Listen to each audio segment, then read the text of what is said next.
Estás sentado en tu oficina rodeado de documentos confidenciales, confiado en que todo está protegido por las mejores medidas de seguridad. Pero en las sombras, algo te está observando. Sin que lo sepas, cada archivo que abres, cada correo que envías está siendo vigilado, recopilado y transmitido a un lugar desconocido. Tu vida y tu trabajo ya no son tuyos. Sin quererlo, debes compartirlo todo. Esto no es ciencia ficción, esto es Red October.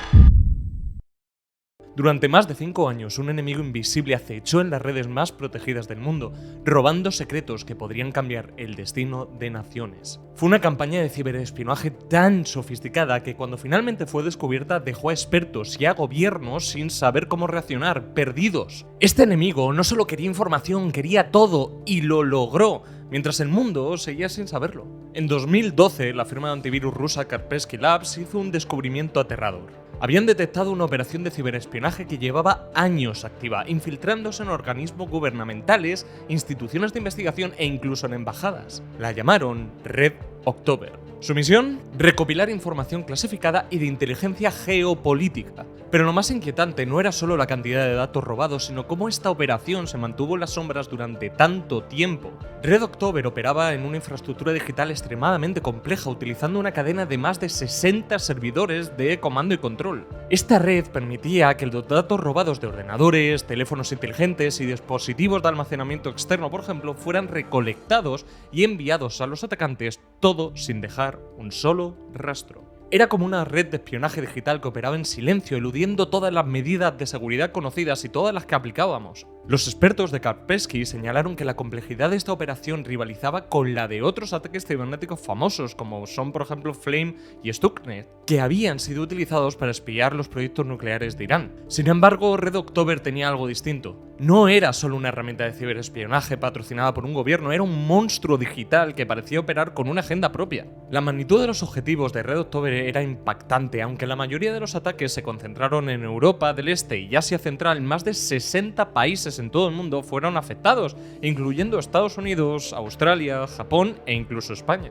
Las instituciones que eran atacadas estaban vinculadas a sectores clave, como la investigación nuclear y energética, así como la industria del petróleo, gas y aeroespacial. Kaspersky se negó a revelar la identidad exacta de los blancos, pero se sabía que todos ellos manejaban información extremadamente sensible. Esto incluía desde investigaciones científicas hasta documentos estratégicos de seguridad nacional. La idea de que estos secretos podrían haber caído en manos equivocadas provocó el pánico en los gobiernos y corporaciones de todo el mundo. Uno de los aspectos más aterradores de Red October era su capacidad para infiltrarse en dispositivos móviles y redes empresariales como las de Cisco con la misma facilidad con la que infectaba servidores y ordenadores. Le daba igual. Esto significaba que incluso las comunicaciones más protegidas, como las realizadas entre teléfonos inteligentes o a través de redes corporativas, no estaban a salvo. Daba igual lo que hicieras, Red October iba a estar ahí.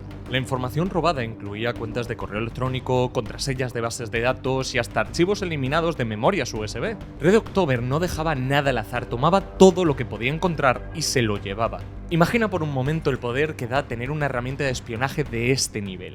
Por un lado, podrías robar secretos nucleares. Con acceso a investigaciones nucleares, los atacantes podrían haber obtenido información sobre nuevas tecnologías de armas, defensas contra ataques nucleares o incluso detalles sobre el almacenamiento y transporte de material radiactivo. Esta información en manos de terroristas o estados hostiles podrían desestabilizar completamente el equilibrio de poder global. Por otro, información estratégica, militar y de política. Los documentos robados probablemente contenían análisis detallados de las relaciones entre países, estrategias diplomáticas, secretas y evaluaciones de amenazas. Con este conocimiento, los atacantes podrían manipular las tensiones internacionales, provocar conflictos o incluso influir en elecciones en todo el mundo. Luego, infraestructura crítica. Con acceso a los sistemas de control de infraestructura vitales como redes eléctricas, sistemas de agua o redes de transporte, los atacantes podrían tener capacidad de causar caos a escala nacional o incluso continental con solo pulsar un botón.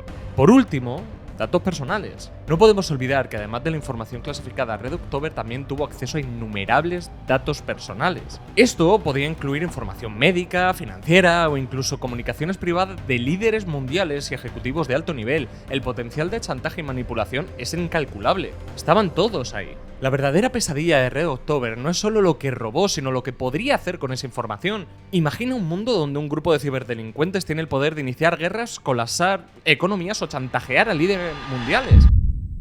Pues bien, la operación Red October comenzaba con un simple correo electrónico. Un archivo adjunto de Word o Excel aparentemente inofensivo contenía el gusano que iniciaba la infección. Una vez abrías el archivo, el malware se instalaba en el ordenador de la víctima y comenzaba a operar. Desde ese momento, todo lo que la víctima hacía estaba monitoreado y, por supuesto, robado. La información robada se enviaba a un servidor desde donde se controlaban todos los hackeos e incluso hoy en día permanece invisible, no sabemos. Cada víctima recibía un código de identificación único, un número hexadecimal de 20 dígitos que permitía a los atacantes gestionar y organizar los datos robados. Estaban muy estructurados. Pero Red October no se detenía ahí. Utilizando técnicas avanzadas podía extenderse a otros dispositivos conectados a la misma red, infectando teléfonos móviles y redes empresariales por igual. El bicho también tenía la capacidad de volver a infectar las máquinas en caso de que se intentara eliminarlo. Los expertos sospechan que muchas de las técnicas y códigos utilizados por Red October provienen de China, similares a los empleados en ataques anteriores contra activistas tibetanos y militares en Asia. Este nivel de sofisticación hizo que Red October fuera casi imposible de erradicar, incluso después de ser descubierto. A diferencia de otros ciberataques como Flame y Stuxnet, que se cree que fueron patrocinados por gobiernos, Red October pareció operar bajo un patrón distinto, diferente. Según Kaspersky, es posible que los delincuentes detrás de este gusano estuvieran en Rusia y que su objetivo principal no fuera trabajar para un gobierno, sino vender la inteligencia obtenida en el mercado negro. Esta revelación cambió por completo la percepción del ataque. No estábamos hablando de una operación respaldada por un estado, sino de un grupo de ciberdelincuentes con un nivel de sofisticación comparable al de las agencias de inteligencia más avanzadas del mundo. Estos criminales estaban en el negocio de la información y esa información en manos equivocadas podía ser devastadora.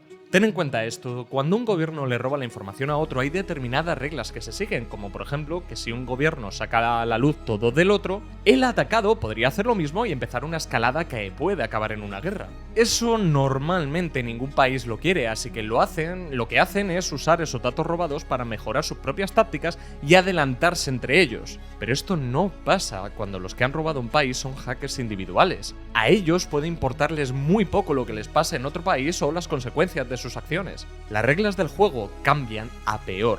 Los datos robados no solo incluían documentos PDF y hojas de cálculo Excel, sino también archivos protegidos por Acer Cryptofiler, un programa de cifrado utilizado por la OTAN y el ejército francés para cifrar información. Eran las víctimas. Esto lo hacía porque si una información está cifrada, significa que es sensible, ¿verdad? Además, Red October estaba diseñado para robar credenciales de inicio de sesión, que a su vez se utilizaba para obtener accesos a sistemas más sensibles todavía. Es decir, primero infecta una máquina poco sensible y de ahí va saltando hasta llegar a un premio gordo con mucha información confidencial. En pocas palabras, estos criminales digitales estaban en una misión para obtener y vender lo que pudieran. El impacto de Red October no se limitó a las instituciones y gobiernos atacados, afectó profundamente a la sociedad en general. Cuando la noticia se hizo pública, la confianza en la seguridad digital se desplomó.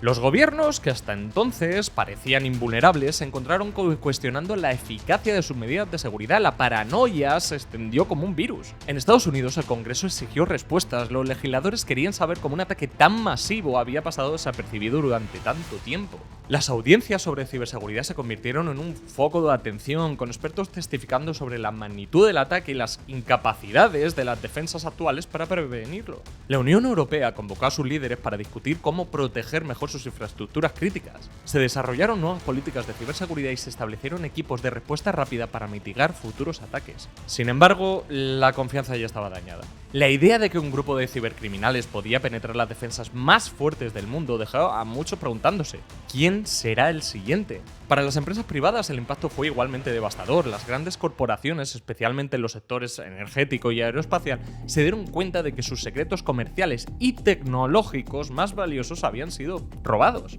Las pérdidas económicas fueron incalculables, pero el daño a la reputación fue aún peor. Los clientes y socios comenzaron a dudar de las capacidades de estas empresas para proteger su información. Pero el golpe más grande fue para la sociedad en general. La gente común, que hasta entonces había confiado en que sus comunicaciones eran seguras, comenzó a cuestionarlo todo. Cada correo electrónico, cada mensaje de texto, cada archivo en la nube se convirtió en una fuente de ansiedad. La idea de que alguien pudiera estar espiando en cualquier momento era aterradora y muy real. Red October fue más que un ciberataque, fue una llamada de atención para que un mundo que había subestimado el poder de los enemigos invisibles ahora no lo hiciera. Nos enseñó que la seguridad digital no es algo que se pueda dar por sentado y que las amenazas pueden venir de cualquier parte, incluso de un grupo de cibercriminales con una sofisticación comparable a la de una agencia de inteligencia gubernamental.